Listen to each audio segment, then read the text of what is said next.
hearing on unidentified flying objects next week on July 26th. And we now know who the three witnesses will be that are testifying. Here's Congressman Tim Burchett at this morning's press conference talking about the matter. Wednesday, July 26th at 10 a.m., the House Oversight Committee will hold a hearing on unidentified anomalous phenomena, UAPs, I prefer to call them UFOs. It will be held by the Oversight Committee on National Security, the Border, and Foreign Affairs. The witnesses will be as follows.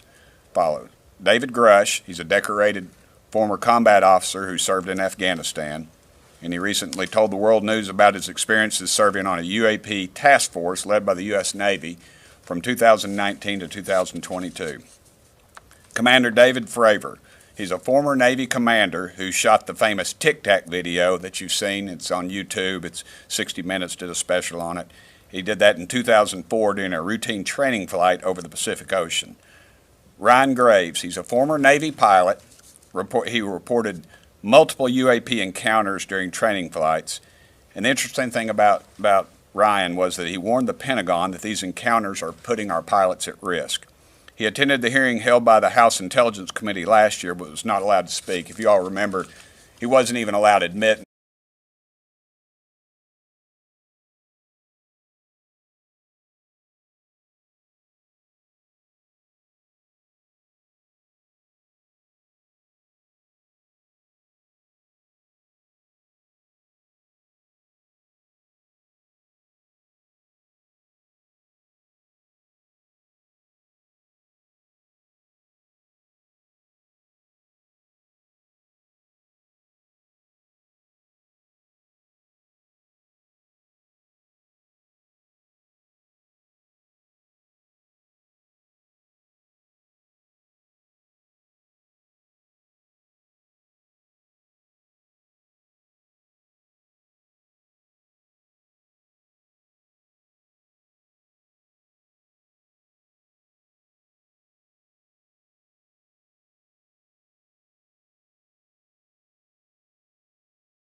he had to have someone gave him press credentials to get in, which I thought really stunk.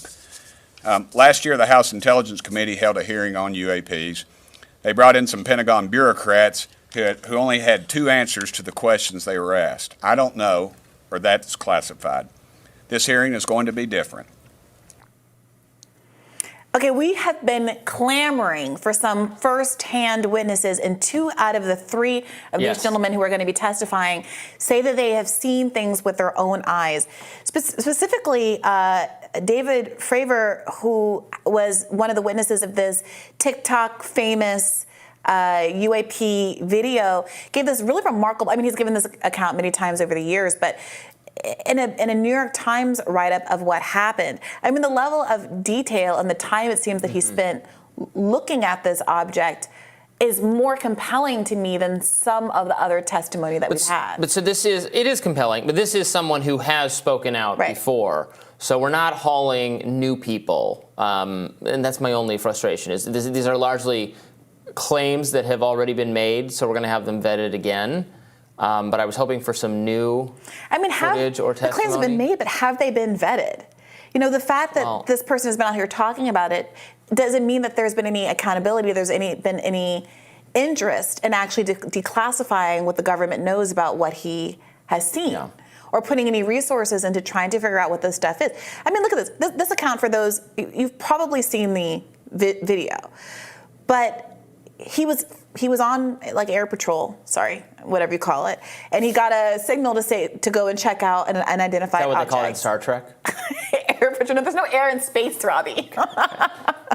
But so Commander Fravor, this is from the New York Times 2017 report, looked out into the sea. He said it was calm that day, but the waves were breaking over something that was just below the surface. Whatever it was big enough to cause the sea to churn. Hovering 50 feet above the churn was an aircraft of some kind. We got it on screen, yeah. Whitish, that was about 40 feet long and oval in shape. The craft was jumping around erratically, staying over the wave disturbance, but not moving in any specific direction.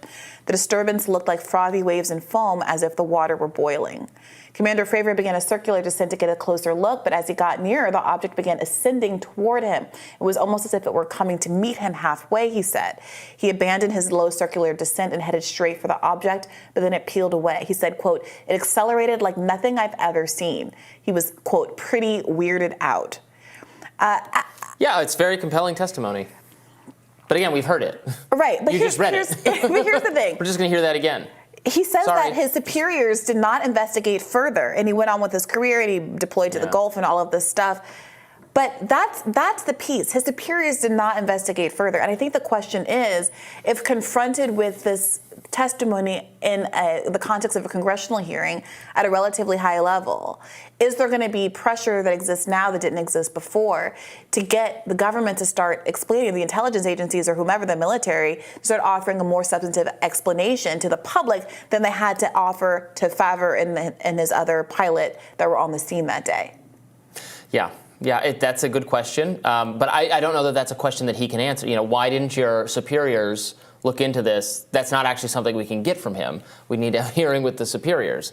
We need at some point, hopefully, put the actual people in a position who are being accused of covering things up in a position to answer for it. You can say the same thing about the weaponization of the federal government hearing. I have said the same thing about the weaponization of the federal government hearing. All hearings that are useless, because you get the two tax guys out there and they say, well, we don't know why Weiss didn't make the decision to investigate this further. And I've said we have to hear from Weiss. That's an important piece of the puzzle. Maybe this guy can start to identify who it is that we need to haul before Congress and get some answers. How about unidentified federal officials, UFOs, unidentified federal officials? That's what I want some answers about. I love that. Well, expert on the subject, Robert Powell, who is an executive board member at the Scientific Coalition for UAP Studies, told News Nation now that evidence of UAPs already, told News Nation that this evidence of UAPs already exists. Have a look at that. We've already seen some good evidence of alien technology. There is radar data and excellent witness data that indicates there are objects that move through our atmosphere with over 100 G-forces of strength. For example, you and I are experiencing 1 G-force as we sit here in our chairs. 100 G-forces is 100 times the force of gravity. At 3 to 4 G-forces, you will begin to pass out. At 15 to 20 G-forces, a aircraft, the structural integrity just comes apart. So to have craft that are moving through the atmosphere, accelerating and decelerating with that level of force is indicative of control by some intelligence that's well beyond us. And the Senate Majority Leader, Chuck Schumer, added an amendment in the 2024 National Defense Authorization Act that would increase transparency about UAPs. Here he is speaking about it on the Senate floor. Let's watch. My amendment will require the National Archive and Records Administration to create a collection of records from across government agencies that can be declassified for the public's use, similar to the approach used in 1992 with the JFK Assassination Records Collection Act. These records will carry a presumption of immediate disclosure, which means they can only remain classified with good reason. I mean, the JFK example isn't exactly inspiring since we're still having fights They about barely releasing did that a information. good enough job about bringing that out there. Yeah, it's the knee-jerk secrecy of the federal government, which is a huge problem no matter what the issue is, even if it's something of. But what if it's not knee-jerk here? What if the problem here is that it's not They want to keep something actually secret about aliens? Well, no. No, I was going to say, well, what if it isn't aliens? What if it is either competitor technology that they don't want to acknowledge exists, or that we have technology that we don't want to disclose? I mean, that's a very logical possibility, and they should have to disclose it, and it's hard to do so. You see how they treat whistleblowers, how both administrations